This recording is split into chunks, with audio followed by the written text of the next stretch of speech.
yes, it can happen on occasion, but it's no higher a turnover rate than it is for anyone else you might hire.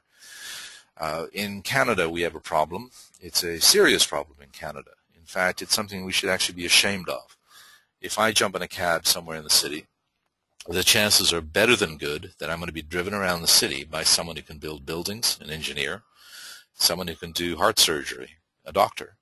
Why? Because they come from overseas, they get the promise of great jobs and good opportunity, and we don't recognize their skill sets, their education. We fundamentally don't recognize them. So you have PhDs, doctors, lawyers driving cabs, and it's something that is astonishing to me. Now, there's another example where we don't hire the best, and this one is much, much more subtle. When I was a manager, I hired people who could literally do my job tomorrow. In other words, I hired people who were more skilled than I was. Again, within that framework of, hey, can I afford them? And the reason, my rationale was always very, very simple. The better they are, better my department is.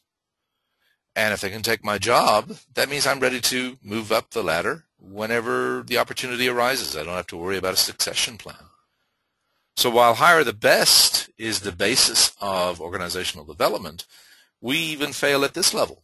We don't hire the best. Now, let's move on from that. Once you've hired them, develop them. This is the training. This is the education.